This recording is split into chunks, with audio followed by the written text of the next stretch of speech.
नमस्कार, आप देख रहे हैं बिस्तक। मैं हूं रजत देवगन। त्योहार का दिन है तो सबसे पहले बिस्तक के सभी व्यूअर्स को ईद मुबारक। लेकिन एक खबर ऐसी आई है जिसने ग्लोबल मार्केट्स में हड़कंप पैदा कर दिया है। अमेरिकन मार्केट्स बुधवार के सत्र में बहुत बुरी तरह टूटकर बंद हुए। क्या थी वो खबर, इस वीडियो में आपको बताएंगे। शुरू से आखिर तक ये वीडियो जरूर देखिएगा। और जब शुक्रवार को भारतीय बाजार ओपन होंगे तो कैसे ट्रेडिंग करनी चाहिए, कौन से लेवल्स पे ओपन हो सकते हैं, इस बात पे इस वीडियो में चर्चा जरूर होगी। तो सबसे पहले अमेरिकन मार्केट्स बुधवार के सत्र में एकदम से कांपने शुरू हो गए। डाउ जोन्स 422 पॉइंट्स गिरकर बंद हुआ है, 1% से ज्यादा टूटा। S&P 500 49 पॉइंट्स गिरकर लगभग 1% के आसपास टूटा। नैस्डैक 136 अंकों की भारी फॉल के साथ 16,170 के लेवल की क्लोजिंग कर गया और यहां पर भी 0.25% से ज्यादा की गिरावट देखने को मिली। और रसेल स्मॉल कैप 2000 इंडेक्स जो है वहां तो हड़कंप ही मच गया, 0.3% की भारी बिकवाली देखने को मिली है। और बुधवार को यूएस में 11 में से 10 सेक्टर्स में बिकवाली थी। सिर्फ एनर्जी स्टॉक्स हिम्मत कर रहे थे ऊपर जाने की, लेकिन अक्रॉस द बोर्ड बिकवाली, जिसमें सबसे ज्यादा टूटे realty, utility, material, financial, in sector से जुड़ी जो कंपनियां थी उनके स्टॉक्स पे बहुत प्रेशर देखने को मिला। और जैसे मैंने कहा, स्मॉल कैप स्टॉक्स की तो धुलाई हो गई। सबसे ज्यादा पिटे हैं स्मॉल कैप स्टॉक्स बुधवार के सत्र में। ऊपर से फिर हम इंडियन मार्केट्स के ऊपर अप्रोच क्या रखनी चाहिए इस वीडियो के आखिर में बताएंगे। लेकिन पहले इंडियन एडीआर्स पे बता दूं जो कि यूएस में लिस्टेड हैं। बुधवार के सत्र में वहां पर क्या हुआ, 10 अप्रैल को इन्फोसिस 1% नीचे बंद हुआ, विप्रो 2% के करीब टूट गया, आईसीआईसीआई बैंक नीचे बंद हुआ है 0.1%, एचडीएफसी बैंक 1% और डॉक्टर रेड्डीज 0.2% टूटता हुआ नजर आया। क्या थी वो खबर जिसने बाजार को हिलाकर रख दिया?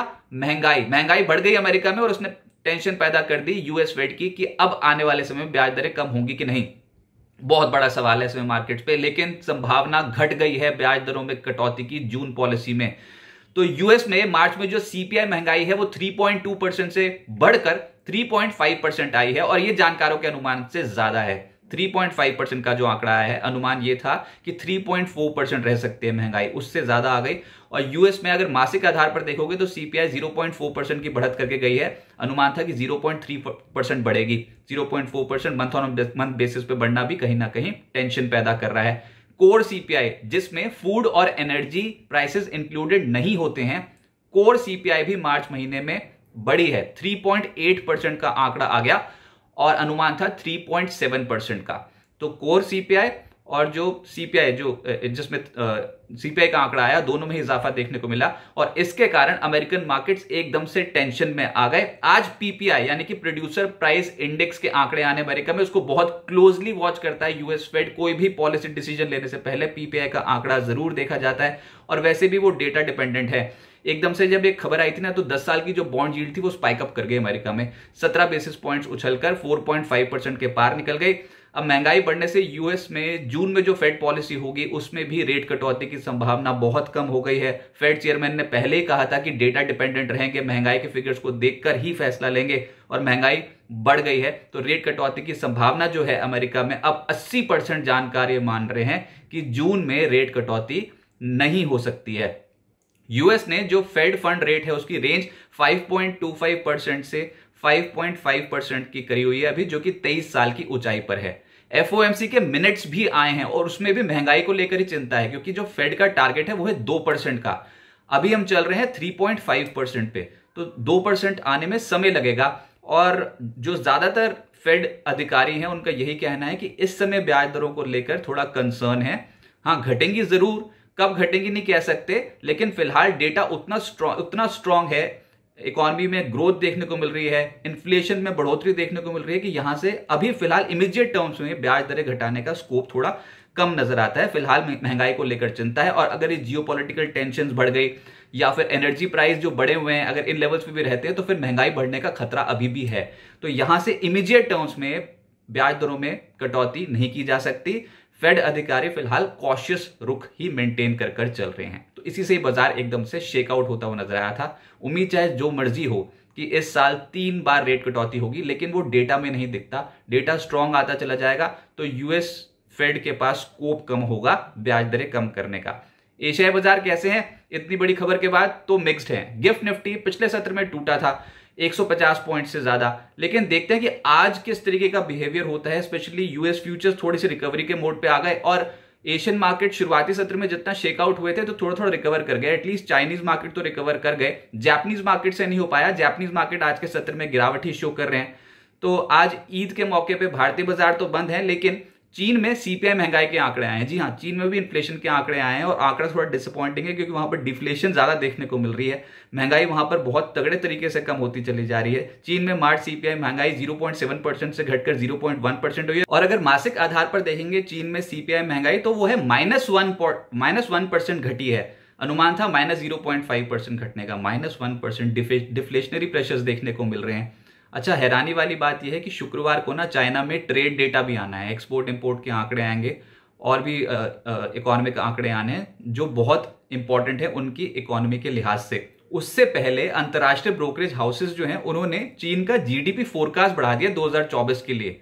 गोल्डमैन सैक्स पहले चीन का 2024 जीडीपी अनुमान 4.8% लेकर चल रहा था, उसको बढ़ाकर कर दिया 5%। मॉर्गन स्टैनली ने 4.2% जो पहले लेकर चल रहा था जीडीपी अनुमान, उसको बढ़ाकर कर दिया 4.8% और एडीबी ने 4.5% से जीडीपी ग्रोथ आउटलुक 2024 के लिए चाइना का कर दिया 4.8%। तो चाइना में रिकवरी देखने को मिल सकती है। जीडीपी प्रोजेक्शंस ऊपर है। अब देखते हैं कि शुक्रवार को आर्थिक आंकड़े कैसे आते हैं। इंडियन मार्केट्स पे क्या असर मिलेगा, इस पूरे घटनाक्रम का इंडिया मार्केट पे क्या असर होगा और क्या अमेरिका में जो महंगाई बढ़ी है और जिस तरीके के वहां के मार्केट शेकआउट हुए हैं बुधवार को, तो क्या इंडियन मार्केट्स में बहुत बड़ी गिरावट की संभावना है? जी नहीं, अगर कोई गिरावट आती भी है तो लोअर लेवल से खरीदारी के चांसेस ज्यादा हैं क्योंकि हम प्री इलेक्शंस और प्री रिजल्ट फेज में हैं। अमेरिका में भी इंपॉर्टेंट डेटा आना है और ऊपर से वहां के जो रिजल्ट्स हैं वो भी फोकस में है। बैंकिंग, बड़े बैंकिंग शेयर्स के नतीजे जो वो शुक्रवार को जारी हो जाएंगे और उसका इंपैक्ट डेफिनेटली पड़ेगा। इंडियन मार्केट्स में भी अब नतीजों का सीजन शुरू हो गया है। टीसीएस 12 अप्रैल शुक्रवार को टीसीएस के नतीजे आएंगे बाजार बंद होने के बाद, उसका इंपैक्ट पड़ेगा पूरे आईटी सेक्टर पे। ऊपर से हमारे यहाँ पे महंगाई के आंकड़े आने हैं, आईआईपी के आंकड़े आने। अनुमान ये है कि मार्च में भारत में सीपीआई महंगाई जो है वो 5.09% से घटकर 4.9% रह सकती है और भारत में फरवरी आईआईपी 3.8% से बढ़कर 6% रह सकती है। इसका आंकड़ा आएगा बाजार बंद होने के बाद शुक्रवार को।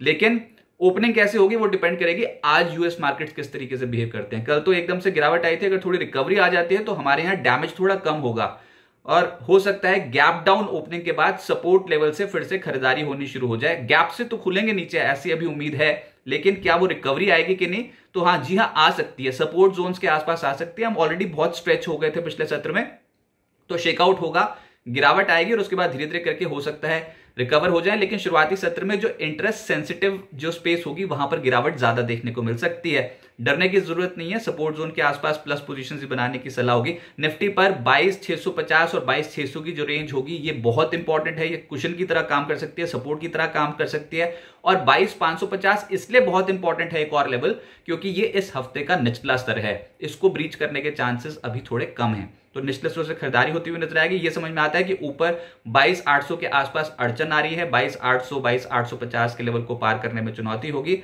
और नतीजों से पहले सरेंडर नहीं कर सकता मार्केट। कोई बहुत बड़ी गिरावट की उम्मीद नहीं और देखते हैं उसके बाद रिजल्ट सीजन कैसे जाता है। इनफैक्ट बहुत सारे ऐसे सेक्टर्स हैं, बहुत सारी ऐसी कंपनी हैं जो प्री रिजल्ट अभी भी बाइंग जिन में होती हुई नजर आएगी और जहां पर वैल्यू कैचअप होता हुआ नजर आएगा। तो डरने घबराने की जरूरत नहीं है। देखते हैं आज अमेरिकन मार्केट्स का बिहेवियर कैसा होता है और उसके बाद शुक्रवार की तैयारी करेंगे।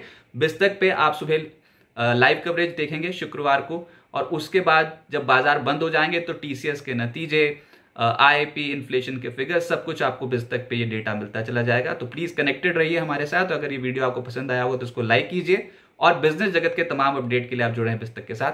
नमस्कार।